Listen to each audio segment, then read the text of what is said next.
Afternoon. I'm Conrad from Six the Bus, and there's 6 of us and we live in a bus. Hence the name. So I'm Conrad, this is Nicole, then we've got Phoebe, which is our eldest, we've got Summer and Poppy, which are twins, which are 7, and then Luna is 5. And we've been now full time in our bus since October 22. So we started building in September 21 during sort of COVID. Our landlord we were renting at the time basically decided he wanted to sell his house and move to America. Said he was going to do it. We went into absolute panic going where we were going to move to. So obviously we're a large family. Houses where we live in Rotherham at the time were hard to come by in the area where the school was. We had 2 dogs at the time as well, so it's not an easy one to try and uplift and go. And this is where it all started from. And as some of you recognise from last year as well, we did talk about how we went from obviously going from a normal house to sort of living in the bus. So this year we're sort of doing like the mindset, because the question we get asked 95% of the time is how do we park a double-decker bus anywhere and live in it full time without having trouble, when we hear horror stories of like micro campers getting moved on. So I thought we'd touch on sort of the mindset of living in something a little bit bigger with 6 of us in quite a small space. So a bit about us. So we're just an average family. Literally, I work full time with my own business doing print and distribution. So we've got sort of 15 staff out walking, delivering all the stuff you get for your wonderful letterboxes, like your takeaway menus and all your charity bags. It allows me to work remotely from the bus. So I work a lot from the bus. I have got an office as well, which we use for a little bit of storage. Nicole works in a school as a TA, and the kids will still go to school in the local area where we sort of base ourselves around. So we are in South Yorkshire, predominantly in Rotherham, Barnsley, Sheffield and Doncaster. We've got a van that follows the bus around, so we park the bus up for sleeping and living, and then we'll use the van for commuting into work and to school. So we're not running the 10-litre engine around absolutely everywhere. Yeah, I'm introducing everyone, so I've done that slide already. I'm getting ahead of myself. So, how it all started, just to touch on it again, so landlord wanted to sell up and sell the house. Our rent was £1,000 a month with council tax. Then we had electric, gas on top and water. It's very getting more expensive. As we all know, it just gets so expensive. And when you're trying to film 4 kids, I see someone filming, so I'm talking about filming. When you're trying to feed them, it does get expensive. Landlord wanted to sell. One month he was selling, the next month he wasn't. Got on really well with our landlord, but it just put us on edge all the time on how we were going to actually move forward. At this point, we already owned the bus, and the idea was to take to Scarborough for weekend holidays. When we go away, it's 2 travel lodge rooms because of the fire safety. There are now 5 people per room, so we always had 1 room that we paid for and never used. So the idea was just to chuck some beds in it and use it for sort of a holiday home. So the picture on the left is how the bus was when we got it. We converted it a bus preservation group, which is the White Rose Bus Group. They've got a selection of vehicles, everything from RAF tankers to double-decker buses. And this bus was sat there in the corner, sort of a bit unloved. It was going to be a museum for the club, but there was no one paying rent on the vehicle and no money to actually do it. So it was new in 1978, which makes it tax and MOT exempt, which is very useful when it comes to that time of year for MOTing. We get it basically assessed every 3 months by an engineer who comes around, picks it and checks everything out, and the work's done every 3 months. But it hasn't got that yearly end with a fail. If it does fail, we haven't got to park up and not worry about it. We sort of can see things going wrong, and it's like brake lines the other month need replacing because they were deteriorating, but they were okay. But we could see like they were degrading, so we ordered them, and then the next 3 months came around, we fitted them at the test there. After West Yorkshire PTE, he went to Wirral Council, and it was used as an art bus. So they basically boarded the windows up, shoved some art on it, and it drove around showing off local people's art. And that's where it then sat for near enough 10 years doing nothing. We got it, it actually started on the button. It'd only been moved twice in that 10-year period, and it started straight up, which was great. And then the picture down here is where we finished it a couple of months ago. So it's not it's a recent picture of it all finished up and how it looks today. Always get asked why it's green. It's because the paint was cheap. It had been paid for during COVID, never collected. I've never painted the bus before, so we did the bus for under 10 grand buying it and converting it. and then someone wanted £6 to paint it. That was the cheapest quote we got, so I learned how to paint the bus very quickly. It's not great, but when I scratch it on a tree, I'm not overly bothered. I just go up and touch it with a bit of paint. So it's got its benefits. And here's some pictures of us renovating. So the top picture is actually upstairs, and after this we'll have the bus. Obviously, if you want to come and have a look, please come and have a look. But this is what it looks like when it was empty, which is straight through, which when you look at it, I don't know how we even got a bedroom in there, as we did, but the space just works really well the way it was done. As you can see, for me, people ask me why we put the walls where we did. I don't know if you can see these like metal struts. Basically, that's the only place I had securely to drill into to put any support in, so that's where the walls went, because it's the only place they could go. So as you walk down the hallway upstairs, I'm like this going down it. But if I went any smaller, I wouldn't have got a double bed in. If I went any further towards the wall, I wouldn't have been upstairs at all, which would have been great. It was a family affair. Nicole was working in retail at the time, so it wasn't that much, so the kids sort of built it with me. So when stuff goes wrong, it's quite nice because the kids remind me what I did with stuff and where I put it.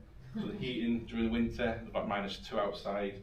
Heating wasn't going on upstairs, and basically the sill and the pipe that I put on the bend had come off. Phoebe's there with the drill going, it's down there, Dad, and getting her little arms in to grab it out, which is great. So the mindset of living in a larger vehicle. Park ups and practicality, and try to keep it as simple as possible because you could go on forever with different subjects. So these are the two we get asked the most, the ones that we worried about the most when we started living in the bus full time. So with park ups, where are we going to park? Now, when you park in something that's 30 foot, you don't want to be upsetting people because obviously we're tall as well, so I can see straight into people's windows if I'm upstairs. So park ups for us tend to be lay-bys, industrial estates, service roads are great, and sort of country parks where there's like little car parks with no height restrictions on and no one really comes after 5 o'clock. The way we look at it, I know it's really boring, Luna, but come on. When we're there, we're at work. If I'm working on the bus, I'm at home, but everyone's not there, so it's very quiet during the day. And then we tend to come home when everyone else is going home, so the noise factor for us isn't really too much of a problem with that. It's great because the cameras on the bus show us what's going on around the day, and basically every time they go off I get a notification to my phone. It's great seeing the reactions of people when they're peering through the windows and the dog starts going ballistic at them because I don't expect it to be there. Do we get moved on? In 18 months we have never been moved on, and that's on the kids' lives. We've never had any trouble. We've had the police come past twice. One was on our first night, which I thought was a great start, and it was just basically a welfare check to make sure everything was alright and who we were, because they hadn't seen the vehicle before, knew what we were doing. And the second one was, it was Christmas, someone had thrown a snowball at the bus, and me went after him in the bus, chasing them around Romash, because I thought it was quite funny chasing some kids around throwing a snowball at them. And someone actually rang the police to say that they'd been vandalised, which it hadn't. But I was in the shower at the gym, and I had a phone call, because the policeman that was dealing with the case was actually an ex-bus driver that I knew. So he's ringing me, I'm in the shower going, what's up? And he goes, "You in Rotherham?" I went, "Yeah." He goes, "What are you doing?" I said, "I'm having a shower, mate, just finishing up." He goes, "I need to come and see your camera for you." But it was funny, but we've never had any trouble. They drive past, they give us a little nod. We do tend to stay predominantly Rotherham, Sheffield and Doncaster and Barnsley. And the coppers that sort of are in that sort of area where we stay, we seem to know quite well now. And we have no trouble. If anything, just come by to check on us if we are where we are, because they see us a mile off. Do we get any trouble? No, not really. It's really, people's mindset is like, you see all these videos on YouTube and it's all clickbait and this happened and that happened and we got broken into. We've had people around the bus. And it does happen, don't get me wrong, but we've been very fortunate, we've not had trouble with it. I think because of the type of vehicle it is, it helps us to a degree, plus there's a hinder. But it's just understanding that people are just intrigued, I think, with what it is. My main concern is the diesel tank, because I've got 300 odd litres of fuel in the bus at any one time because I keep it full. It's got a lock on, but if you know what you're doing, it's not really a hard thing to undo. So for that, we've put extra locks on the outside of the bus, and we've got cameras on it, which come straight through to our phones, which run through the internet. It's the most I can do. If someone wants to tim a diesel and need it more than me, that's fine. But it's something that it always plays in the back of my mind of where we parked up. And some of the park ups that we have got, they look really rough, but they've actually become some of our best park ups. We don't necessarily get to the most beautiful of places in it. Like, people say they struggle to get to Whitby. Now I don't struggle in Whitby. I'm on the cliff edge, looking down onto the beach with the steps down, it's great. But when I want to go to like the country parks and they've got a height restriction barrier, I just can't get in. all we do is we park up the roads, normally in the coach park or wherever we can get, and we just take the bikes in, or we have a gentle walking with the dog to them places. So it's just having that sort of, okay, I can't park here, but where I am parked, I'm safe, and we're not bothering anyone. We're not outside someone's house on the seafront. So it has its plus and negatives with that sort of thing, but for us, it just works in terms of we're living that lifestyle we want to live, and we've got the space to do it. I won't want to be in a Sprinter with 4 kids. It's bad enough in the bus. If they do my I can go upstairs, they can go downstairs. There's a bit more space than that thing. Practicalities. Regularly moving around. We treat it as like any van life or bus life, a full time on the road. We do 2 nights in one place, 3 nights, then we move on to the next place. So we don't become a hindrance or a regular occurrence in that area. We've got one van life there that's parked around the back of us. They're selling a van and they've parked the van up there for the last 3 months. And I think that's really bad. And I told them this when I went down and saw it, because the park ups that allow us to park where we are, they're very nice. The businesses that are surrounding that, they don't complain. They're very nice. We got Christmas cards a lot from this year when they saw us, which was lovely. But I don't want to become a fixture there where it then becomes a problem and they don't want there to stay anymore. So we do move regularly. With the park ups during the week, with the kids still being at school, we're sort of like 5 to 10 miles away from school, and we use the van to get in. Weekends, holidays, we come to places like this and we go as far as we can get at 40 mile an hour and back in time for the school Monday morning. It is a little bit slow going. Filling up. That is one thing we do struggle with in South Yorkshire. There's not many HGV pumps around that don't charge you 180 a litre for diesel. Obviously, the ones in the motorways are great because the HGVs can get straight in, but the fuel's 20p more expensive than anywhere else. We don't use much fuel. We get 15 miles to the gallon, so I'm quite happy with that, with the amount of weight we are carrying. But again, I'm a bit tight when it comes to fuel. I don't want to be paying 180 a litre. So at the minute, we've got 3 petrol stations we can use locally to us. We do keep a full tank, so I don't have to worry about having to run to the petrol station to fill up. With the petrol station that we have got as well, we allow us to fill up our water, which we're very fortunate about. It is one big thing that people struggle with. A lot of people go into the cemeteries with their vans, which is fine because they're small and discreet. I can't put in with a bus and start filling up a 300 litre tank worth of water. So we do use fuel stations. We spoke to local businesses in the local area, which are very accepting of us. They let us use their car parks for a few park ups every now and again, but they also fill our water tank up. And we've also got family locally, which we go and tap their water up as well. It is one thing that we use a lot of water. So we've got the shower on board, obviously 6 showers a day. So we have got a gym membership as well, which we use, and the kids can go bus in and go to the gym, just to sort of reduce that water that we're carrying around. Rubbish runs. This is still our biggest problem, is rubbish. Yeah. Trying to get rid of 6 people's rubbish when you're full time on the road. Our local refuge centre will not let us go down. We don't pay council tax, that's fair enough. Like it's a service for people that pay council tax. So we try and reduce our plastic by using refill shops. So there's a couple of refill shops that we use. So we just take the jars that we've got and refill those. It's something that we've had to get used to, but we found some really good products that have not changed our lives, but they're a little bit more expensive, but they last a lot longer. So we always bought cheap washing up liquid. We use Fairy now in a refill bottle that we take down. It lasts forever. I think we learned about 2 months ago and we've still got half a tub left. Yeah. It just lasts a lot longer. I don't know if it's just me thinking that, but it just seems to last longer. And again, they've got a nice cafe there, so when we go up, we get a nice cup of tea and a scone with it as well. In terms of our rubbish, we are using public bins and taking like a bag a day to the public bins. That's the only way we found realistically to do it. It is the one thing we struggle with. That's our biggest struggle, isn't it? Yeah. Of finding somewhere to dispose of our massively. rubbish. So I've got a waste bin at work, which I fill up as well. But obviously, if I didn't have that, I would be absolutely screwed for rubbish. It winds me up because we litter pick. We went to a park the other day. Those McDonald's wrappers chucked out the car, and we litter picked that all up. And the site where we were, it was an industrial estate. We know the guy that looks after it. We just left the bin back to the side, and he come and collected it the next day. Because he would normally have done that, which is great. But the rubbish thing, in terms of van life, bus life, I can see why it is a problem because there's nowhere to get rid of your rubbish. It's so simple. I understand why the refuge sites can't let us just have access to it. They can get the wagons in terms of the bins. I'm only getting rid of 2 or 3 bags a week. It's not a lot of rubbish, but I appreciate. I'm happy to pay to get rid of it. But we spoke to the local skip site, and they weren't interested in it either because it was just general household waste. They can't do anything with it. Even if I'm happy to pay, they're not they're not interested. So it is our biggest problem. In terms of toilets, just what we talked about, rubbish, toilet waste, we go to local campsites and offload in those, and we pay £5 to drop our waste, so it's a grey tank in the toilet, and we can fill it with water there as well, so it's worth the £5. Campsites have been great for us as well, in terms of practicalities. Not many people will take us, but the ones that we have found have been very accommodating. They always got a big car standing pitch. We only go on the RV pitches. It's just the planning with anything. If you're running anywhere with the height of us and the width and the weight, making sure you plan that journey. We don't have a sat nav that tells us which way to go because I think that's cheating.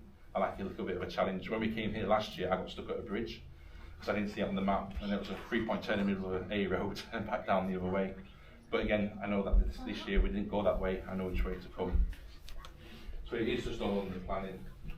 Going shopping, I do take the bus to Asda often because it's great for social media because I leave the destination board on, people are intrigued to see what it is.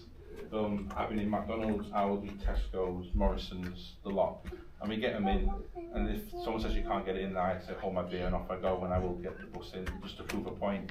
It can be done. Best way to describe it, when you all passed your test and you had a small Astra or a Metro, whatever it is when you passed your test, when the first time you went out shopping and you went to a shopping centre, you went to that car parking space and you go, that's really tight, I'm not going to get this car in there. But then after 3 months you're doing donuts in the car park, maybe not, but I was, and you get into the car parking space. It's just that mindset of knowing how big and the capabilities of your vehicle. So for me now, as I drive down the roads, I've found about 6 park-ups coming here the way I came this time, that I know I can get the bus into, because I know my turning circle, I know how big I am, how wide I am. And we've got about 3 words in a spreadsheet, and we just log them. So we went here, this park-up said this 3 words, it's this type of park-up, so it's a lay-by off the road, because I won't park in lay-bys on the road, because I'm always paranoid it's going to hit us. And the bus wobbles with the wind from the other lorries, so it's off the road. And then there's a comment section, and when we use that park-up, if we ever use it, we'll just put comments in and say, yeah, great park-up, toilet facilities in a bin, whatever's there, we will log that down. And we've probably got over 150 park-ups now that we've not used. On the way to Skeggy, there's about 20 that we found that will fit the bus. All right, not the most nice one, but they've got nice fields. I'm easy with that, and we've got all the food that we need. So it is just all in the planning and just having that confidence to go bigger. If you're thinking of going from something smaller to something bigger, it can be done and it can be enjoyable. It's just maybe not in the car park down the road, which has got the high barrier because you're going to be parked outside on the main road. So it's just like you have got some negative, but for us it outweighs it in the positives of we're living a lifestyle that we absolutely love. It's costing us £6 a day to live. That's all it cost us. About 180 quid a month. That's with fuel, everything but food. Our food bill's massive. It exceeds that by £5 at least. But yeah, we love it. And there's probably a lot of things that you've got questions on. I'll take any questions you've got. But for us, these were the main things that we struggled with moving over the last 18 months. The rubbish ones are the only one that I've not conquered. I don't have a solution for it. I just don't know. If other councils do it in different ways, I don't know, but where we're based, it's just a no-go. In terms of the larger vehicle, news to everyone because we've not told many people, we've just brought another bus. So the kids are getting bigger, the space is getting smaller. So we've just brought a 42-foot tour bus, which was the Darknesses old tour bus from the early 2000s. So our bus is 30 foot now, and we're going another sort of 12 foot longer on that. And I've got we went to our smallest park up about 4 weeks ago after we viewed it, got the tape measure out and actually measured the park up, and I can fit it into our smallest park up, which is like a little, it's 9 spaces that are outside a disused warehouse, and that's our smallest park up, and it will fit comfortably in that gap. So that's going to basically, if you've been in our bus before, it's going to take us to 2 20 people lounges upstairs and downstairs. It's currently got 24 beds, which will rip most of them out and just leave enough and put a big bedroom at the back. We will have a bath. And ball pit, don't forget the ball pit. A ball pit, that is the kids' request. So we're going to have a ball pit. So we're getting rid of the swing and it's going to go to a ball pit. So if everyone comes to the ball pit, please make sure everyone's full of pockets. We've got money and you can drop it in our collector later. But yeah, so we're confident we're going to go bigger. So it's literally the biggest vehicle coach-wise you can buy. It's from Germany. It's massive, it's huge. My fuel consumption will go to nothing, but in terms of our longevity of living on the road and doing what we do, that's the only way we can go with 6 of us. The kids need more privacy. They've got privacy now in the bus we've got. They've all got their own cubby holes where they can put themselves, but as a kid at their age, I'd want more space. and that's not fair to put them for what me and Nicole want to achieve out of this. They love it, and talk to them, they'll tell you what they think, honestly. But they do need more space. It's only right to give them that. So that's the reason we're going to go bigger. And even if we moved into a house, there's no way we could afford a 5-bedroom no, house. I can't. I'm self-employed, so me getting a mortgage is hard work. Trying to prove my income month to month, it's up and down. And if I'm honest, the last 18 months living in the bus, my business takes up. Yeah, I'm happy, but I don't push my business anymore. It ticks along. I pay my staff, and whatever's left, I can live off because I don't need that income. When I have good income, it's nice. Like we do more things, like we bought an electric bike last month. It's the best thing we've ever bought because I don't have to run the van anywhere now. I just run to Morrison's on the bike or to the local shop. But before that would have been a 6-month save just to even consider buying it. Normally knowing my luck, so it would roll from the van and I wouldn't be able to afford to fix that. So it has given us that sort of flexibility. Maintenance. I'm sorry, I've jumped so far in front again. It's a pain in the bum. So with that bus, because it is a 1978 bus, there is no spare parts. There is virtually nothing out there. If I'm looking for parts, it's only in a scrapyard or making things work that weren't meant for that vehicle. So we've broken down once majorly in the last 18 months. Yorkshire Wildlife Park, they invited us down to their illuminations event at Christmas. It was about -5, pitch black, 9:30 at night. Coming out of the car park and the throttle exploded because it's a hydraulic throttle. Worst design ever. So we link it up, I put a shoelace around the throttle and I drive it into the car park with a shoelace holding the throttle up so I can move. And basically the cylinder, like what you use for a clutch, snapped on the back. I'm not a mechanic. So we park up, I ring a few people that we've met doing this in the bus industry, and I actually worked out the part that had blown was off a 1969 Mini for the clutch, a £15 part, and basically I did the next day, got it delivered to Yorkshire Wildlife Park through a friend, and within a couple of hours we bled it all up and we'll go in again. Very lucky with that. The issue we've got at the minute is the front wheels, ties need replacing. I've come to take the nuts off and the nuts are just spinning. They won't come undone. So I've physically got to chop these nuts off one by one with an angle grinder. But then the studs, can't find them anywhere, so we're going to have them produced at a massive cost. Probably we're looking, I think I got quoted about 450 quid just for one side. So this is the thing that gets you. But the amount of money I've saved in the last 18 months, it's sort of spare change in the hindsight. I think so it'll be good for another 50 years. And we're not selling the bus, we're keeping that one as well as our insurance policy. So if we do break down in the coach, which will need MOT, it will need new parts from Volvo, which is great because we can get parts for it. But I'll just go back to the other bus and I'll whip that one out of storage and we'll just move back to that in a couple of days. So at the minute we're in hotels when we break down. We never had to do it because we just stayed in the bus. But if we were somewhere major and if I had engine failure, I have got a spare engine for that because I found one on eBay going cheap and it's on a pallet in a warehouse somewhere and it's just sat there. But again, it's a week's job to fit it and I would have to have some help. So yeah, with the maintenance, age bus is a massive factor. Parts, non-existent. I'm on first name terms with Jeff at Barnsley for spare parts. When he gets something that might work, he rings me. I go up and strip it and take what I need. We've just got boxes of stuff everywhere. Knowledge and skill. With an older vehicle, the knowledge of the old boys, as they call themselves, is disappearing. Unfortunately, they're passing away. The people that worked on these buses in the 60s and 70s, they're not there anymore. Our engine guy worked for Mr. Gardner, actually who built the engine. He was his apprentice. We're very fortunate, he lives in Manchester. I ring him, he'll come over for me. We're very lucky with that. There's no computers, so he actually listens it to a stethoscope. He's listening to how that engine's working. It's a different way of working. I'll never have that skill. I'll never have the chance to learn that skill, but I've learned a lot from him when he's worked something for servicing. Service it myself now, after watching him a couple of times. Servicing costs us in excess of 600 quid. A lot of that's just oil and filters. Still get the filters for them, but the oil is expensive because you need drums. It's not 5 litres times 2. I'm talking drums of oil, which is fun. We're MOT exempt. It has its benefits, but obviously we get that inspected every 3 months. So if we do get pulled by the likes of Vosa on the motorway, we just give them the reports that we've got from the things that, well, this was suspected 3 months ago, I've done 100 miles since. We don't do large mass mileage. Each park up 5 to 10 miles each time we move, just to give the engine enough time to warm up to actually make it worth running. Any questions? I'm sorry if I missed anything, I'm very chaotic in my head, so this is very out of my comfort zone. So if you have got any questions, please ask away. Yes? What do you do as a permanent address? Do you use a family? Yeah, great question. So yeah, my mum and dad's is everyone's address. He loves it. He gets trimmings and post. If it's a brown envelope, he will open it for me and tell me what it is. It's normally I don't know, HRMC wanting some more money off me for PAYE or whatever they've got. If it's a white envelope, it's not important, it just stays there till we call up next time, which is normally every couple of weeks when the kids go for some respite with them. I mean, they're all going to have like an adults weekend and have some drinks somewhere a bit warmer. Yeah, so we're still registered doctors. Luna had a fall at one of our park ups 8 weeks ago, fell over, had a brain bleed. That was an interesting one. Ran an ambulance, she was fine for 2 days, then she just took poorly. We were parked behind DFS in Rotherham. I'm on the phone to the ambulance going, I'm behind DFS in Rotherham, this is the road, and I'm like, what do you mean you're behind DFS? So trying to explain to them why Luna's passed out on the sofa going, we live in a bus. No troubles whatsoever. Social services did get involved at the hospital because of the type of fall it was and the housing, sort of what we lived in.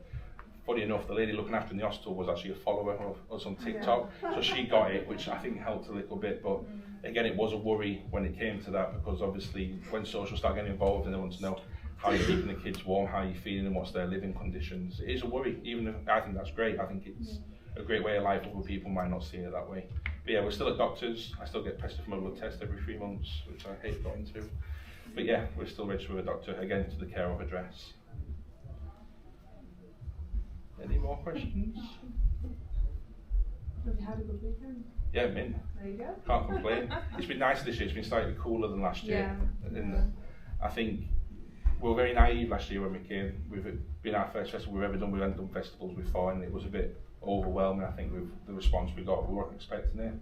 So this year, it's just our life. So. it's really boring. I find it's really. I don't know why you've all come today to listen to this, because I think it's really boring because I do it every day. That novelty's worn off for us. So it's just, this is just us. This is how we come. These kids are all very scatty. That's how they've always been. That's how they always will be. But we love it, and it's sort of. Is that going to be your plan then? Sort of festivals through the summer, and because you get obviously park up, you get. Yeah, it's great because we get water, we get toilet facilities, there's showers. I have to fill up water. It's lovely. Yeah. We've done a few more this year, so we've got another 4 booked in. Well, last year we only did 1 more, which was Slumber on the Humber. So we've got Rekindled, we've got Slumber again, and there's another one back end of the year, which is more like a truck festival, but we go to that as well. But we're just trying to find our place. We're very niche, so when you come to a van life festival, this is great because everyone's very inclusive, you feel welcomed. We went to Truck Fest 4 weeks ago down in Lincoln. We weren't welcome. They told us that we won't go in now. The bus is a bit of a grey area because it's a historical vehicle. They won't change the logbook to anything but a historical bus. So I drive on a bus licence. It should be class 1. I was going to say. So my argument is, it's a HGV, it's a heavy goods vehicle, it's housing us, we are the goods. They weren't having any of that. So I turned up and basically sat in the queue, still let another bus in, so I went and sat in the queue and queued up for 6 hours to get in. But we got in the end, and it was the argument, well, you're discriminating against my body type. The guy at the gate took the funny side to it and actually let us in, which was great, but it's hard trying to find people that will allow that sort of vehicle on as well. It's like the Overlander shows are great because they're used to that size vehicle, but as soon as you say I'm 16 tons, 14 foot 6 high, they go, oh, no, like we can't fit you in. But we never got stuck. We were putting the lorries out at Truck Fest. Like the lorries were stuck, so there's no weight on the spin. I know, I've sunk here, but I will get out. It's just the way you drive the vehicle. You know the vehicle. You know how to manipulate it out of that hole. But yeah, it's just having that sort of finding your place. Did you do all of the interiors yourself? Did you have to get anybody else in to do like electrics? Yeah, so the whole thing did cost us £8,000 to do everything. The only thing that was done by someone else was the electrics. So I wired most of it in. He said, right, I want you to wire this through these holes, and he would come and check the electrics. Name's Tim. I'll give Tim a shout out because he's a little legend. But he now lives in his van. He used to live in a house. He's got divorced and he now lives in his van. And I think we have a general conversation about what we did and what he's done differently in his van. And Tim will help us on the new one as well, going forward. How long do you think it'll take to get the new one sorted? Because the new one's already was a tour bus, it's already got a lot of humidity. So it's got a toilet, it's got a flushing toilet, which is not cassette, which is fantastic. It's got heating already in, it's got all the inverters in. This project's more mechanical. It needs welding in bits of places. It wants new air filters. It wants a new radiator. So for us as a family, there's going to be more learning how to fix a vehicle than do the changes that we want inside. We can move into it tomorrow, but it's not got an MOT and it won't pass an MOT. It probably wants 3-4 grand spending on it. We've only spent 4 grand buying it. It's been another cheap vehicle, so I don't mind ploughing. The nearest one I can find on eBay today is 64 grand with a year's MOT, as it is. It's a bit more modern, but if I can sell it for 10, I'll be happy. The Yeah, Victron stuff in it. if you want We bought it budget, for the go for a bus. yeah, we bought it for the Victron gear in the back. It's blue everywhere, and in that we did it on the budget. So there's no Victron, and I don't support Victron. I don't think anything on their products, but I know the value that stuff's worth. And when there's two 4,000 watt inverters sat in the back, brand spanking new that never look like they've been used, I know there's £1,000 second hand there for me straight away. So if the bus is knackered, which I don't think it is because I had it inspected with my guy, I would strip everything out of it and sell the Victron stuff and buy something else. That Victron stuff's good though. It is good, yes. I like the We've got capability of Victron it. in our vehicle, and we're like, we both live in it, but we'll be off grid Yeah, for a week and not 2 weeks. And it's just full bar, air fryer, yeah, everything microwave, Yes. everything on the side of the road basically. yeah, which is They're ideal. like different camels like so. When I'm seeing Victron, I'm thinking I'm not going to lose. I've got a safe investment in my £4 grand I spent on the bus. I can scrap it for £2,000. The engine's worth £1,000 on its own. And with the Victron stuff, I'm quids in. Exactly. So it's a gamble. That was a gamble when we did that. But I've still got a home to go back to if it doesn't pay off. But we've had it inspected. He said it's solid enough for us to work on. So I reckon, money-wise, probably about a year. We did that in a year. I think I can do it a year again. It just the parts for that are lovely because I can go down to the local Volvo dealership and go, here's my list, and they'll go, that's £6,000 please, and I go, no, I'm not paying the VAT on that. But I can get parts very easily. It's there to get them on the shelf. I ain't got to go and find someone that can redo my regulator. Like, and he's 67, he only has a dial-up phone, and he turns it off after 12 o'clock because no one's rang him. That's the issue we have, trying to find people to do the work that are happy to work on such a vehicle. So we're looking forward to something a little bit It's newer. completely different to drive to this double decker than the one you just bought. The overhang on the back is massive. Yeah. It's triaxle, so it's got your front steer wheels and then 2 sets of wheels in the back. I'm talking probably 12-foot overhang on the back. So yeah, it'll be a different driving experience in terms of that. And the rear axle is locked. So you get articulated wagons, you probably know the back wheels turn to make it easy for turning in city centres. With the bus ones, when they get to a certain age, they become very problematic. There was a video doing the circuit on Facebook a few weeks ago. There's a lorry and the wheels are doing this as it drives down the road because the pin had gone in the middle. This is locked, so that it will make it heavier for steering, and my tyres on that axle will wear down a lot quicker. But I'd rather replace some £300–400 tyres every 2 years than having the mechanism go up to nearly 15 grand for it to be replaced. As you see now, Luna's having a whale of a time. Yes, that's all right. Has it ever been breakfast working down? The first week, the first week of living in that, it gone swimmingly well for us. There's always something that goes wrong. My life is very dramatic. We had the heaviest rain I've ever seen. The road was flooding, and all of a sudden the kids going, "Dad, there's water on your iMac." It's like, right, okay. So I come down. They've gone to the toilet. It's about 9:30 at night, pitch black in the winter. I look at it, and there is like a river coming in through somewhere behind the woods. I couldn't figure out where it was going, so I'm ripping the roof out. I'm getting tit on because I'm ripping out stuff I just paid to have put in. And basically, upstairs, we're taking out 2 windows in the kids' bedroom to keep the heating slightly better and insulated it. And the panel I put in, I'd sealed it, CT1'd it and everything. The water was coming in, and it looked like where the bus frame flexes, it had just unflexed itself from the material. And there was water everywhere. I think we lost the iMac. No, it weren't like catastrophic. It was bad. Yeah, it was my iMac. I was devastated. But no, it was bad for me. My pocket felt that. But that was the only time when we break down, I see it as a bit more of, well, how are we going to get out of this situation? Rather than it being a negative, I'm definitely, as a family, we're more positive, aren't we? Yeah, and I think we kind of take into consideration that because of the age of it, every time we move, something else moves. Yeah, So, like the other week we had no charge, so I turned it on, and when you turn the bus on, there's low air pressure on your brakes. There's a buzzer, and it buzzes at you saying, don't drive, urgent, don't do anything. Get up. It didn't start buzzing. I'm like, well, that's a bit bizarre. So I put my voltmeter on the regulator, I've got no charging. Didn't know what was wrong with it. I just thought, we've changed the batteries recently so they're fully charged and it's not kicked in. And all it was, that's generally what it was, but I didn't ask the question to anyone, so I didn't know. So I'm there turning the bus off, restarting it, and it started working. So it's very, because there's no computers in it, it's just buttons and fuses, and there's no big chips in it. So when things go wrong, it's just normally a little gremlin somewhere. It didn't start up right, and you just restart it.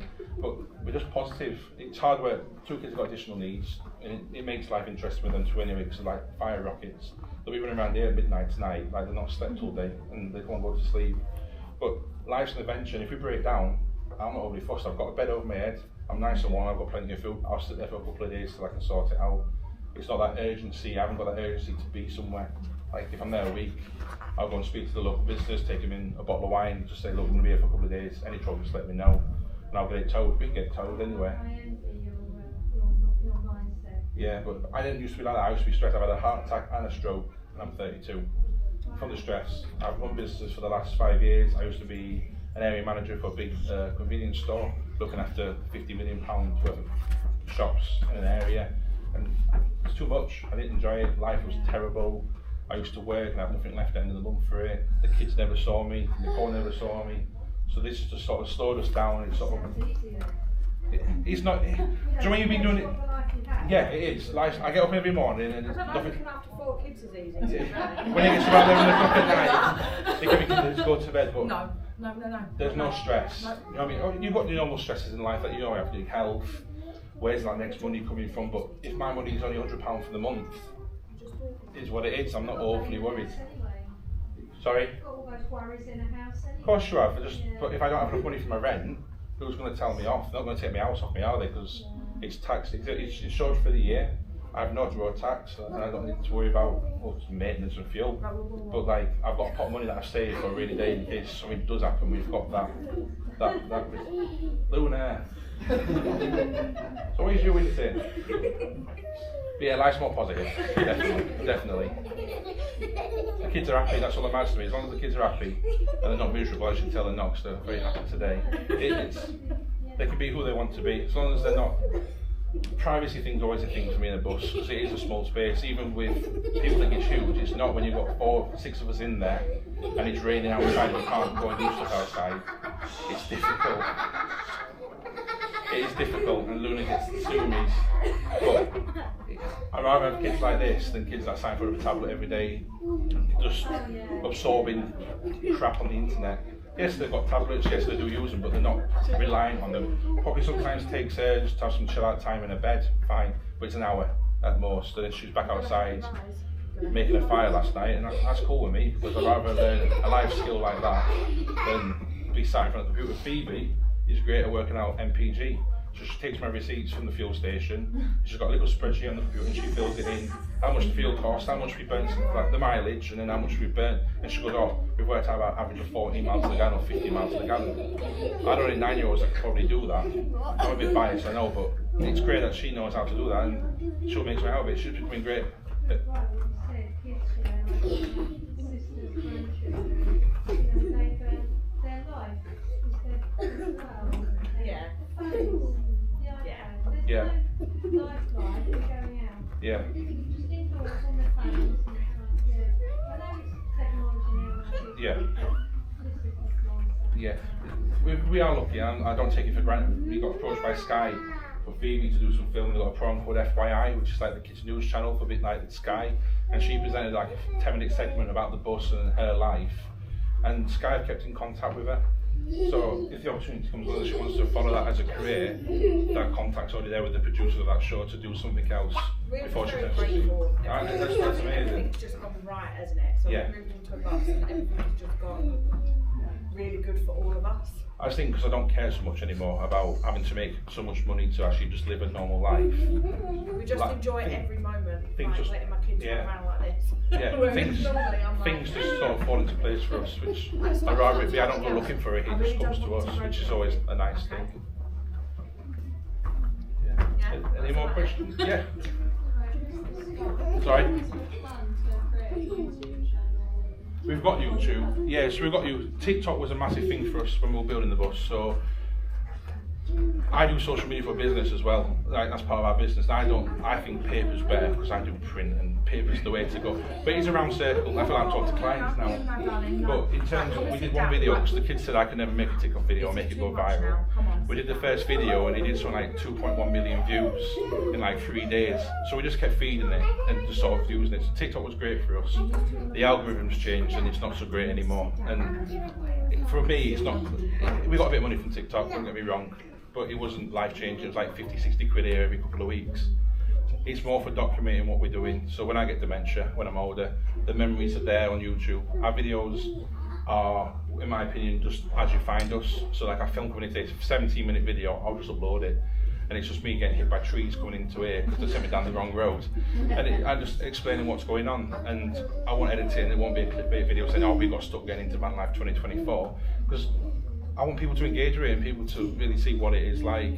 So when we brought it down, I just filmed me filming, fixing the bus, and there's a 25-minute video on YouTube of me just doing spanners. It's really boring, but if you want to engage with that, great. And the memory's there for us when I go, do you remember when we brought down here last time? Let's not do it this time. So yeah, we have got the socials, but like I'm not uploaded on Instagram for about 3 months because it's not. I'm not there for the justification of it like some YouTubers are. I think it's great what they do. Don't get me wrong, but that's not what we're doing it for. Yeah. With insurance, you have to have like specialist insurance with being an old. Pain in the bum again, yeah. So you can drive our bus on a car license if you've got an old school license before '97. Trying to tell an insurance company that you can drive that vehicle safely and not kill someone is a different matter. Wheels are behind you for steering. 10 minutes. Get up. Like Nicole's had a got driving the bus, she's pretty good at it after a half hour having a go. Anyone can do it, but insurance is specialist, so it's through a broker. I have to list absolutely everything. So do you go to festivals? Yes. Do people come in your bus? Yes. Have you got solar panels? Yes. Have you got a windbreaker? Yes. They want to know everything. It's 120 quid for the year, a month. But that's for full time. I was going to say for the year then. No, it's a month. But if you think about it, that is for contents insurance. If you had a property and that's insured for £85,000. And in comparison, our car insurance is probably the same. Yeah, the van insurance for me, the to drive the van is the same. Obviously, it's not business insurance, so it's slightly more expensive. But I think the van insurance is about £117 a month, and then that's 120. But that's for everything. So that's all our belongings. That's for at vents. least you know it's insured. Yeah, I've got It's no your queens. life, you've got Yeah, it. absolutely. It's all of our possessions. Yeah. Yeah, you've got to have it. Yeah. So our insurance with a company called A-Plan. Recommend if you camp, they do everything. They do classic. I know them from when I owned Beetles. I had a rat rod, which was highly illegal. I had split flames at the back of it. No lug guards. They insured that. But I declared it all to them, and they said, yeah, that's fine, we have to take the risk on that. But they will listen to anything you've got. If you've got points on your license, if you've got anything, they'll listen to you. And they've got about 100 brokers to go with. I'm not affiliated with them in any way, but for me, they were the best. Like, the service is fantastic. They sent me a reminder letter at 6 months saying, just let you know, 6 months time we need to be contacting you. 3 months, they start talking now, is there any changes with what you're doing? And then when it comes to my quote, it's there 2 months before, I know exactly what I'm paying for the next year. And then they can tweak it. So we got breakdown this year on it as well, which I didn't do the first year. And basically the breakdown with that is built into that £120. And then if I break down, I pay £100 excess, and how I can get towed anywhere. But the American RV came on a truck. He's got breakdown cover. He had 6 wagons come out to him. Every time you call a wagon, it's about 1,500 quid straight off to get a tow. That could be just for 10 miles. That's just the cost of a wrecker to come and get you. And they've towed him here, and they're going to tow him home as well. Oh no. Or his policy, it's great. That's with RAC, so yeah. The RAC won't cover us, it's way too big. Yeah. But it's the principle of it. It's worth having that conversation with an insurance I company. think that's what you've got to look into when you're insuring your motor one.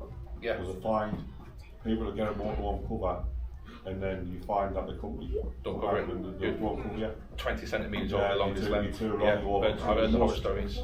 Notify them with the measurements and what type of weight your vehicle is. Yeah. She's got ADHD. You end up stranded on the side of the road basically. Yeah. No, The other issue you've got is obviously with the smartways. Now we had to come down the motorway to get here. I don't do motorways with the bus because it only does 40, but I had to come down the motorway for 4 junctions to get to where I wanted to be. No hard shoulder. If you haven't got breakdown cover, they can charge you what they like because National Highways come and recover you, and I'm talking it's thousands and thousands to get you off the motorway. So you haven't got that cover. Again, even in a vehicle, they will tow you off and impound it until you get it back out. It's something to be wary of with the smart motorways. I think we've got enough time for one more question. If anyone's got one more question. Great. Thank you so much for coming.